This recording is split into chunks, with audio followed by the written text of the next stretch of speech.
¿Qué tal, amigos? Gustavo Hernández, una vez más con ustedes, aquí en Ajedrez para Todos, por Televisión Educativa Dominicana. Hoy vamos a seguir con nuestras clases de este noble arte. Vamos a tocar hoy temas de mucha trascendencia, como les prometí. Vamos a hablar de los mejores ajedrecistas de la historia, los mejores jugadores de todos los tiempos. La verdad es que en todo deporte lo que llama, lo que mantiene atrapado al ser humano es la estrella, el estelar. Nunca el baloncesto hubiese sido el mismo sin la presencia de Larry Bird y Magic Johnson, ni que hablar de Michael Jordan.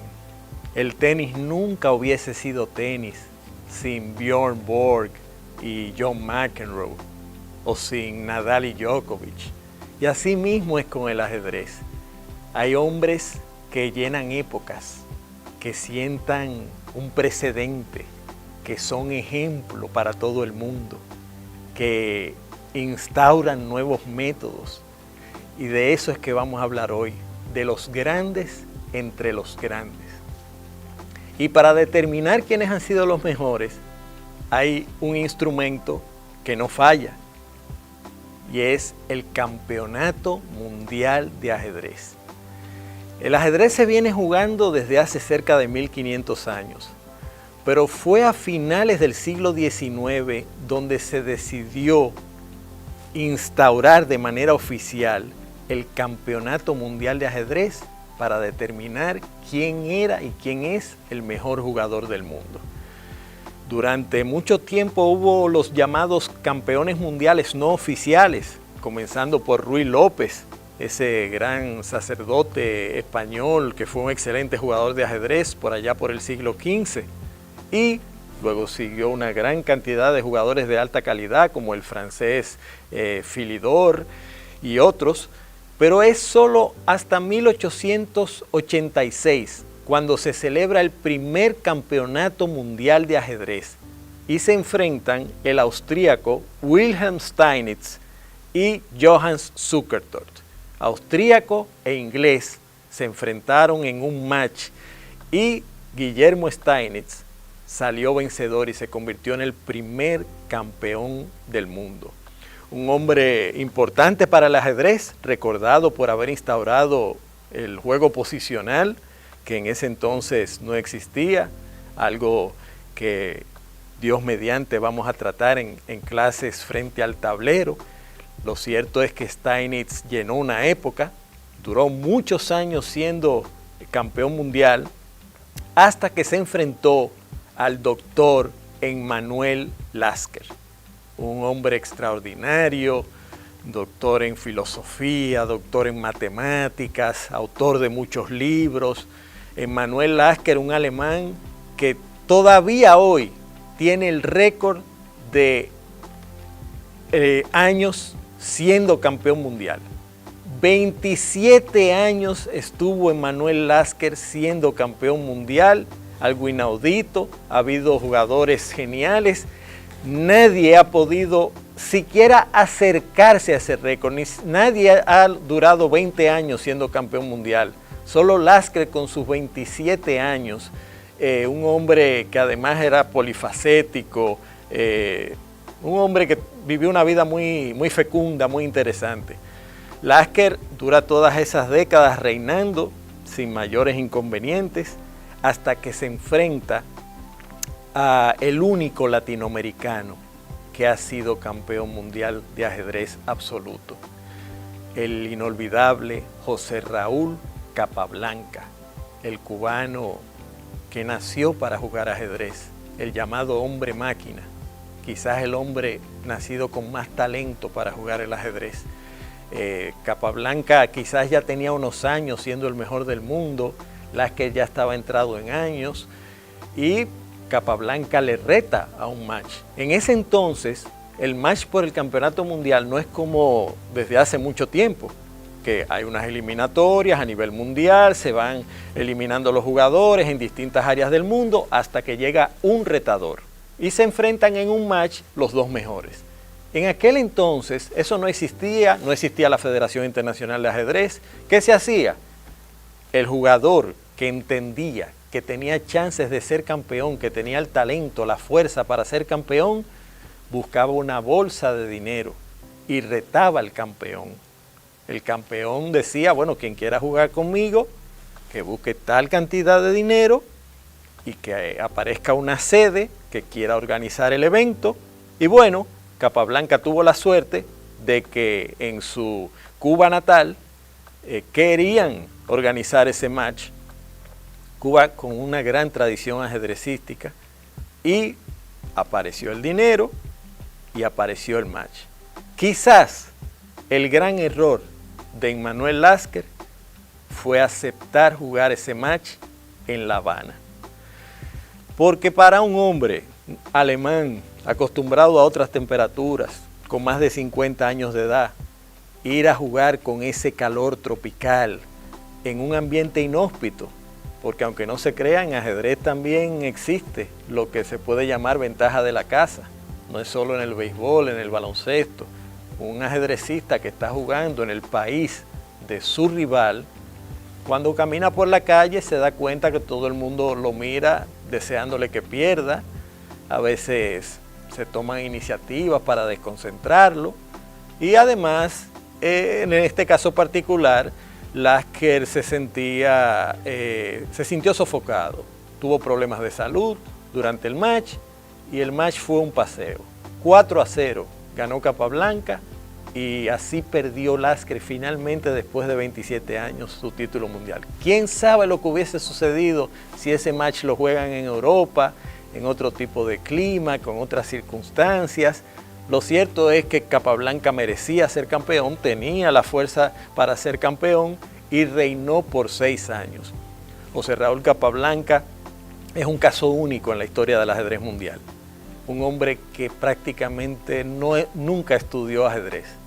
Casi todos los campeones mundiales han sido devoradores de libros, lectores insaciables, dedicados enfermizos al ajedrez.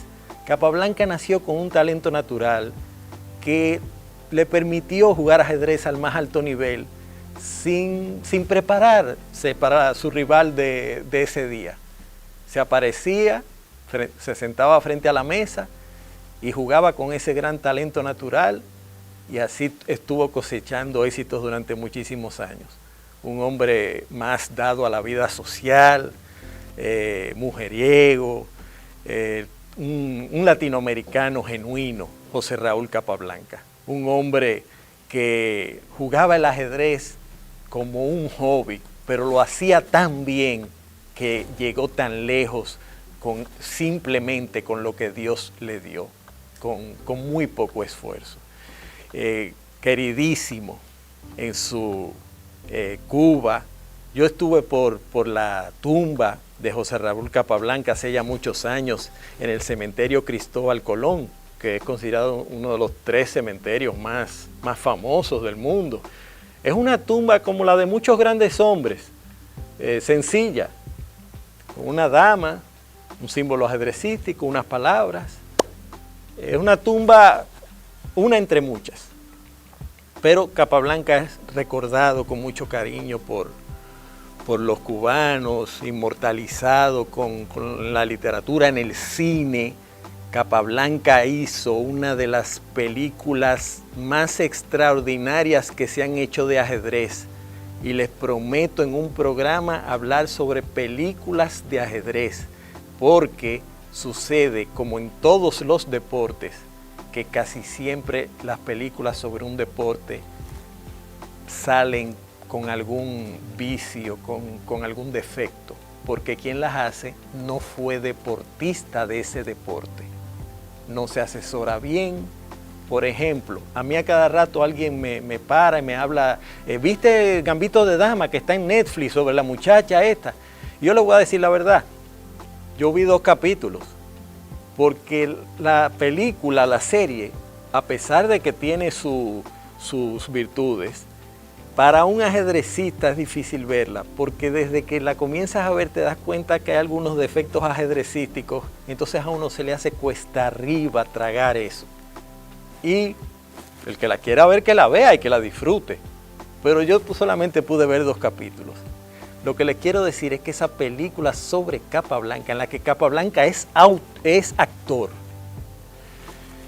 y que está basada en un torneo que él jugó en Moscú en 1925, y su viaje en barco desde Cuba hasta Rusia, es una película extraordinaria. Es una de las 3 mejores películas sobre ajedrez que se han hecho. Y en ese sentido, Capablanca ha sido inmortalizado en el arte de muchos, incluso intelectuales, artistas cubanos. El gran Nicolás Guillén, ese gran poeta, le dedicó unos versos, no sé si los puede recordar. Y tú, que vienes de Cuba, ¿viste a Capablanca? Capablanca no está en su trono, ejerce su gobierno en el mundo, anda, camina en su caballo blanco, caracoleando sobre puentes y ríos, junto a torres y alfiles, el sombrero en la mano para las damas, la sonrisa en el aire para los caballeros, y su caballo blanco sacando chispas puras del empedrado. Qué gran poeta fue Nicolás Guillén. Un hombre muy querido no solo en Cuba, Capablanca, sino en toda Latinoamérica, por esa proeza. ¿Qué sucede con Capablanca? Dura 6 años siendo campeón mundial, de 1921 a 1927, hasta que enfrenta a uno de los grandes de todos los tiempos, un jugador inmenso, dedicado, talentoso, genial, el doctor Alexander Alekhine, nacido en Rusia, nacionalizado francés. Alekhine se prepara concienzudamente para este match, que se juega en Latinoamérica, pero en un clima mucho más favorable para un europeo. Se juega en Argentina, en Buenos Aires, clima más templado, no en la tropical Habana, donde tuvo la fortuna Capablanca de obtener el título. ¿Y qué sucede? Se enfrentan en un match sin cuartel los 2 mejores jugadores de ese tiempo y 2 de los mejores de la historia. Y contra todos los pronósticos, el doctor Alekhine vence a Capablanca 6-3. Alekhine nunca le había ganado a Capablanca una partida, pero se preparó de una manera tan minuciosa y se dedicó. Y el hecho de ser tan dedicado y de que Capablanca fuese un hombre de vida social tan intensa, probablemente decidió el resultado del match. Se corona Alexander Alekhine, campeón mundial, inicia su reinado, defiende su título varias veces con éxito, hasta que en 1935 se enfrenta al doctor Max Euwe. Fíjense cómo los ajedrecistas que han sido campeones mundiales han tenido profesiones muy variadas. Abogados, hay economistas, hay ingenieros, filósofos, hay personas que se dedicaron completamente al ajedrez, hay periodistas, muy variado, como vamos a seguir viendo. Alekhine defiende su título con éxito en varias ocasiones, hasta que se enfrenta con Euwe, el holandés, que juega en su casa. Varios mecenas holandeses consiguieron el dinero para que el match se jugase en varias ciudades holandesas, y Euwe enfrenta a Alekhine en su país. ¿Qué sucedió? Bueno, Alekhine era un hombre muy propenso al alcohol, y probablemente eso decidió el match. Mientras Euwe bebía la deliciosa y única leche holandesa, Alekhine hasta altas horas de la noche estaba consumiendo su licor preferido. Y Euwe, que era un jugador con menos talento que Alekhine, un hombre dedicado, profesor de escuela, profesor de matemáticas en una secundaria, un hombre muy dedicado a su trabajo, al ajedrez, un hombre simple que iba en bicicleta al match como muchos holandeses. aprovechó esa debilidad de Alekhine y en 1935 lo derrota 9-8. ¿Qué pasa? Hay un periodo de reinado de Max Euwe, quien luego fue presidente de la Federación Internacional de Ajedrez, vino aquí al país y Euwe dura 2 años siendo campeón mundial, hasta que Alekhine, con todo su derecho, lo reta para el match de revancha. Y ahí Alekhine, por supuesto, va con el orgullo herido, con el deseo de restablecer su talento y derrota con cierta facilidad a Euwe. Eso fue en 1937, ya estamos a la sombra de la Segunda Guerra Mundial, que le hace un daño enorme al planeta y al ajedrez en particular. Desde 1937 hasta más de 10 años después, no se juega el match por el campeonato mundial. El mundo paralizado por la guerra, sobre todo Europa, y Alekhine deseando volver a jugar.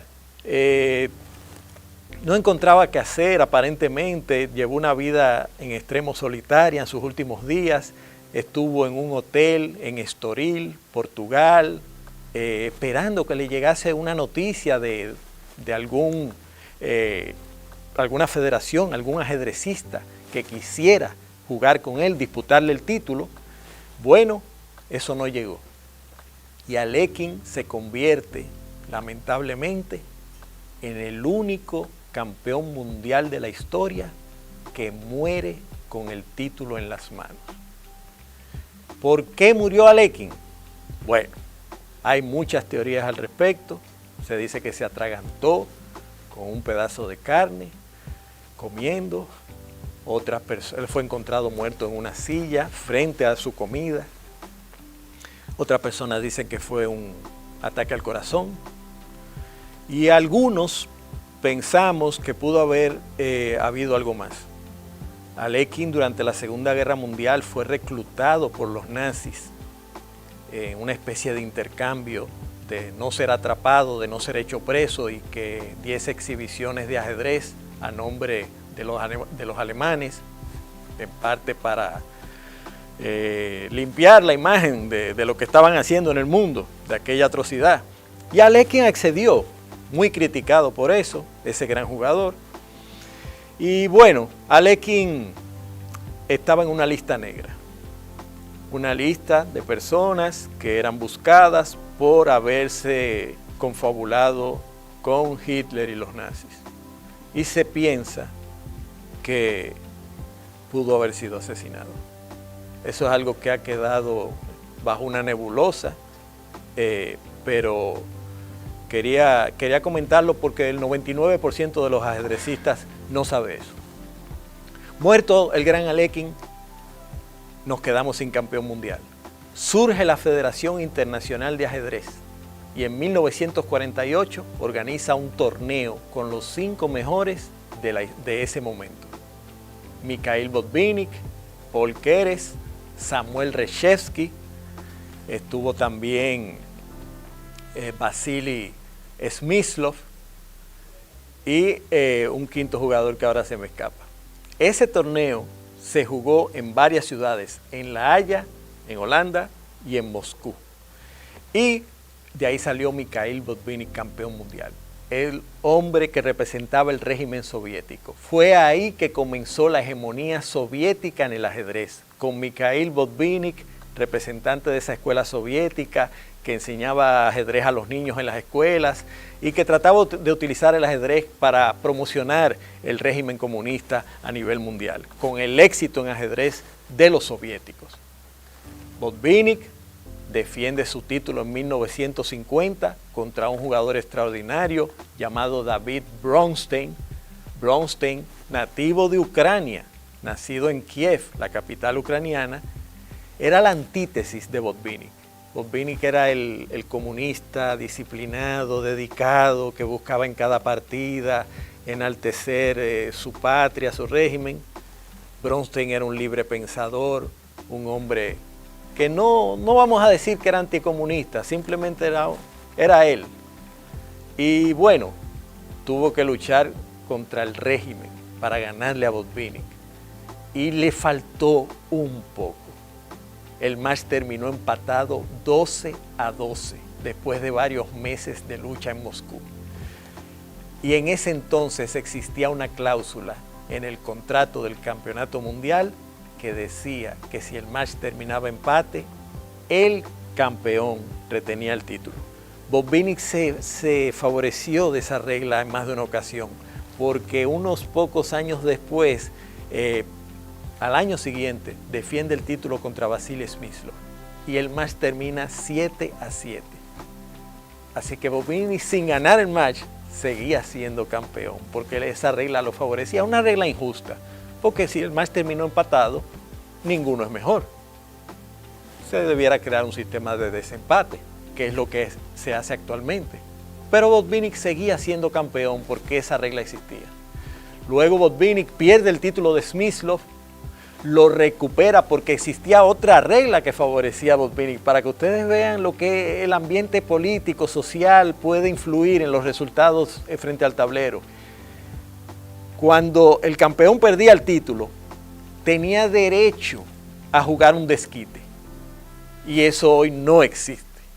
Eso es una ventaja muy grande. Si yo pierdo un match, bueno, yo sé que por lo menos dentro de 2 años voy a poder jugar otra vez contra el que me ganó. Una ventaja muy grande.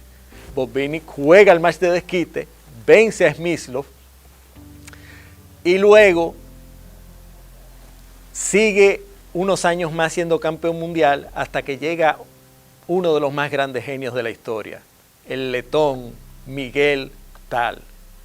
Tal derrota a Botvinnik convincentemente, un jovencito de 21 años, un genio, periodista, un hombre extraordinario desde muchos sentidos. Pero al otro año Botvinnik se recupera, utiliza su derecho al match de desquite y vence a Tal y vuelve a ser campeón mundial.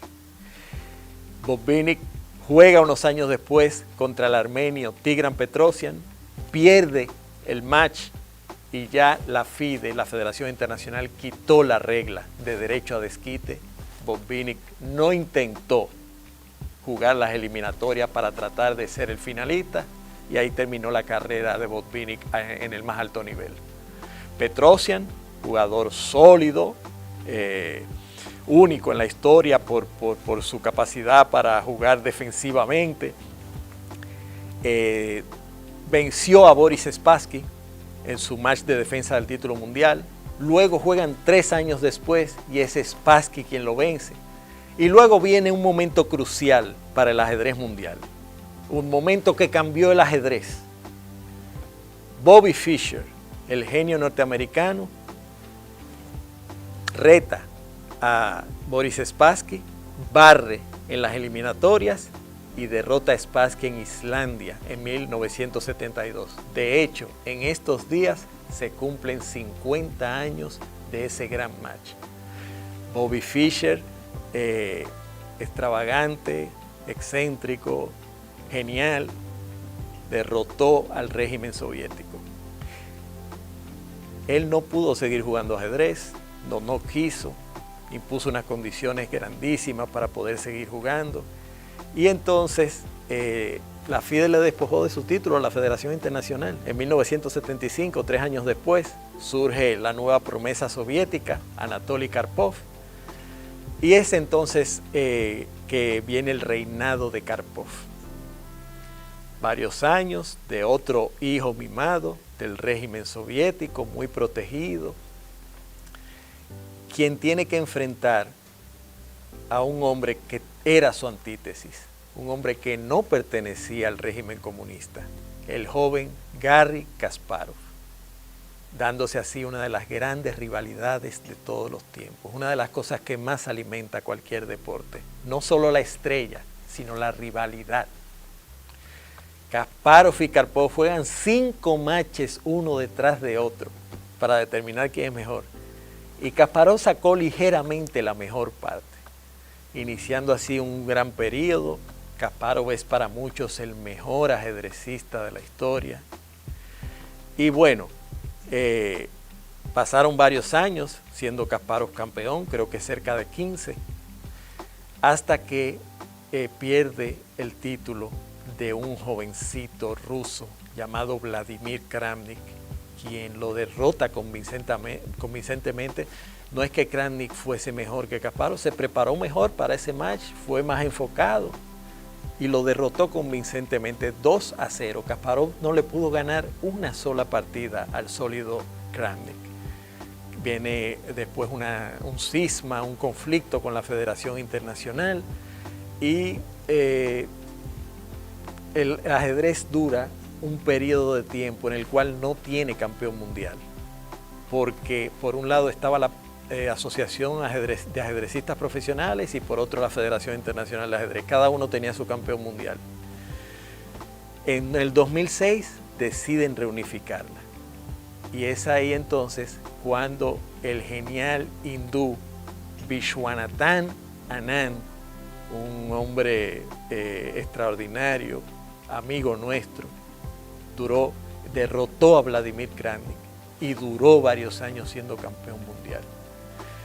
Ya llegando a nuestros días, sucedieron otros grandes jugadores y es hasta la actualidad cuando uno de los más grandes ajedrecistas de la historia, el noruego Magnus Carlsen, ya tiene varios años siendo campeón mundial y no se vislumbra quién es que lo va a destronar. Un campeón con todo el derecho, talentoso, dedicado, todavía joven, y una muestra de que no hay que ser ruso para ser campeón. Viene de un país poco ajedrecista, como es Noruega, y sin embargo se ha impuesto con claridad en los últimos 10 años. Ese es un paseo que hemos hecho por la historia de los más grandes de todos los tiempos. Ustedes se preguntarán, ¿quién ha sido el mejor ajedrecista de todos los tiempos? Afortunadamente, esa pregunta no tiene una respuesta clara. Yo lo prefiero así. Yo prefiero el debate, yo prefiero el gusto particular. Hay deportes que sí tienen un número uno incuestionable. Es difícil que alguien cuestione si Michael Jordan ha sido el mejor en baloncesto. Pero en otros deportes, como en béisbol, en boxeo y en el mismo ajedrez, no surge alguien que saque la cabeza claramente por encima de otros. Sí hay un consenso de que los mejores de todos los tiempos han sido el genial Bobby Fischer y el gran Garry Kasparov. Yo me atrevería a añadirle dos más: el actual campeón Magnus Carlsen y el inolvidable genio combinatorio táctico Alexander Alekhine. Esos cuatro jugadores parecen estar en un círculo superior, en un escalón más. Son como los primeros entre los primeros. Pero si alguien se me acerca y me dice, mira, Capablanca está ahí, Karpov está ahí, Lasker está ahí, yo le respeto su opinión. Es un asunto de, no quiero decir gusto, porque cuando vamos a analizar objetivamente quién ha sido el mejor, la palabra gusto debemos eliminarla y debemos tomar en cuenta factores objetivos. Es un asunto de logros, resultados, cosas tangibles que hacen que uno se incline por estos grandes.